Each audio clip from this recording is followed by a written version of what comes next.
Assalamualaikum warahmatullahi wabarakatuh. Perkenalkan, nama saya Andresia Fitri dengan nomor induk 1714106266. Di sini saya membuat video berdasarkan tugas UAS saya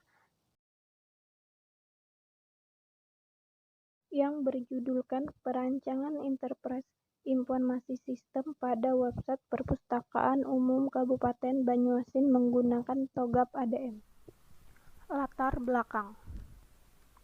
Perpustakaan Umum Banyuasin dipimpin oleh seorang kepala perpustakaan yang berada di bawah dan bertanggung jawab kepada Bupati melalui sekretaris daerah yang mempunyai tugas melaksanakan perumusan dan pelaksanaan kebijakan daerah di bidang perpustakaan. Layanan yang diberikan Perpustakaan Umum Kabupaten Banyuasin sejauh ini sudah cukup bagus, apalagi di era IT ini. Sehingga Perpustakaan Umum Banyuasin memiliki beberapa layanan seperti pendaftaran anggota perpustakaan menggunakan sistem komputer tetapi masih berbasis offline. Perumusan masalah. Dari penjelasan latar belakang di atas, maka dapat ditentukan masalah-masalah yang berhubungan dengan Perpustakaan Umum Kabupaten Banyuasin sebagai berikut. 1. Layanan publik di bidang perpustakaan belum efektif dan efisien. 2. Belum memiliki sistem informasi perpustakaan yang terintegrasi. 3. Kebutuhan pengembangan teknologi informasi. Tujuan penelitian.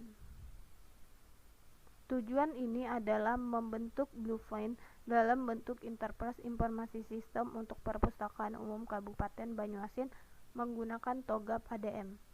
Manfaat penelitian. Manfaat penelitian ini adalah tersedianya model interpres informasi sistem dan membantu tata kelola Satuan Perpustakaan Umum Kabupaten Banyuasin. Daftar pustaka.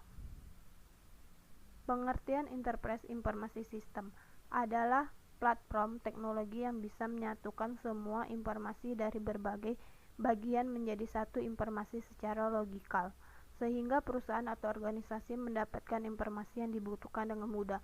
Alasan penggunaan AIS karena sistem ini mencakup seluruh set proses yang digunakan oleh organisasi.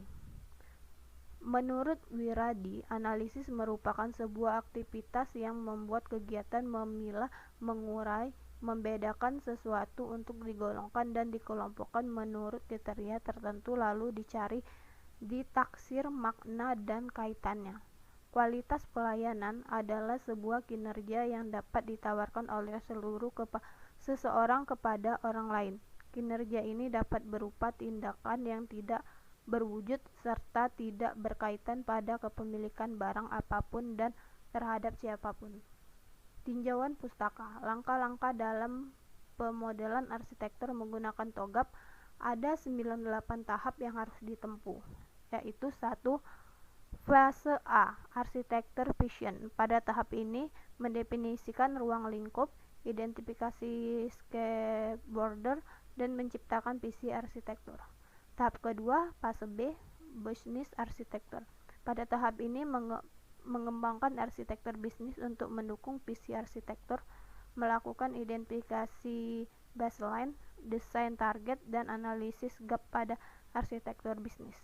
3. Fase C, informasi sistem arsitektur. Pada tahap ini mengembangkan arsitektur sistem informasi atau data dan aplikasi untuk mendukung arsitektur bisnis, melakukan identifikasi baseline, desain target, dan analisis gap pada arsitektur sistem informasi.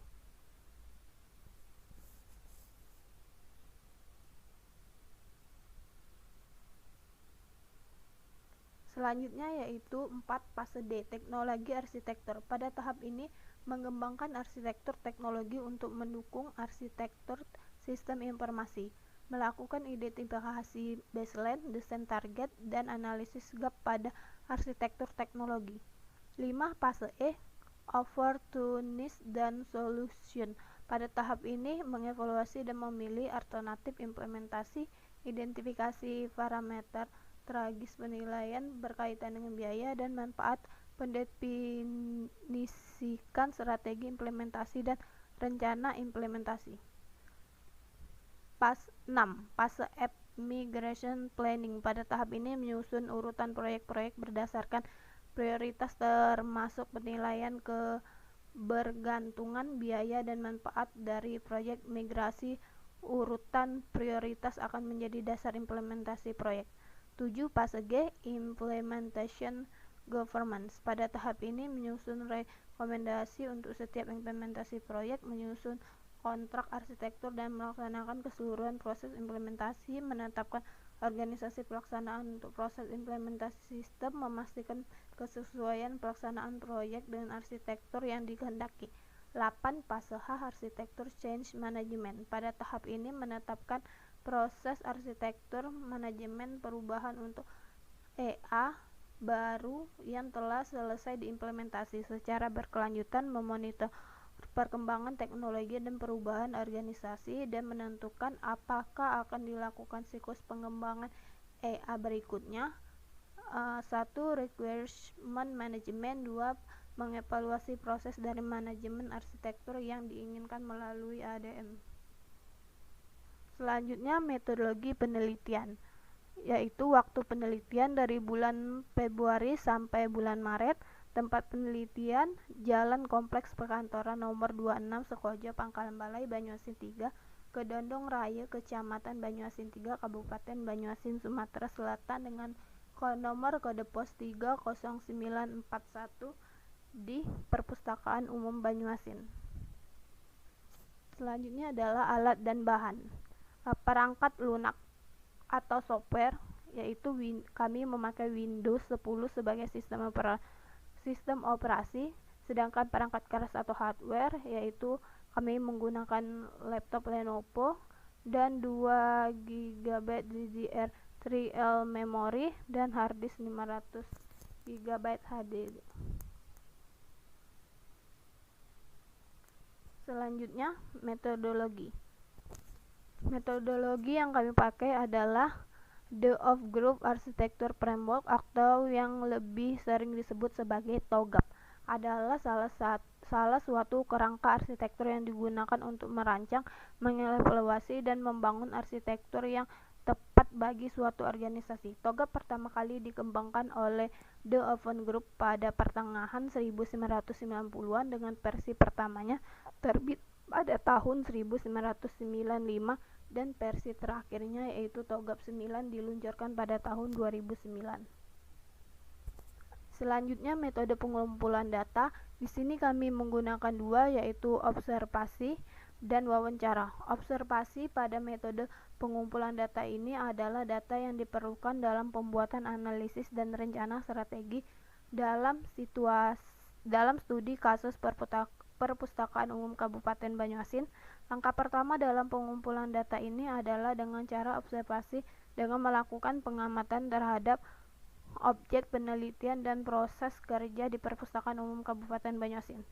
Wawancara dilakukan secara terstruktur kepada para pegawai di Perpustakaan Umum Kabupaten Banyuasin. Selanjutnya, kesimpulan. Kekurangan: meningkatkan kualitas website Perpustakaan Umum Banyuasin lebih diminati lagi oleh pengunjung dan memberikan kepuasan pengguna terhadap website. Artinya, setiap pengguna website Perpustakaan Umum Banyuasin dapat mengelola lebih baik lagi seperti tampilan website agar pengunjung website puas dengan layanan. Selain itu, juga dapat melakukan peminjaman buku melalui situs website dan pendaftaran calon anggota, dan juga menjamin keamanan sistem pada website agar tidak merugikan pihak manapun, baik dari pengguna website maupun dari pihak pengelola website Perpustakaan Umum Banyuasin. Sedangkan kelebihannya, website ini sudah cukup bagus dalam segi menyampaikan informasinya. Baiklah, sekian presentasi dari saya. Mohon maaf apabila ada salah kata. Saya akhiri. Wassalamualaikum warahmatullahi wabarakatuh.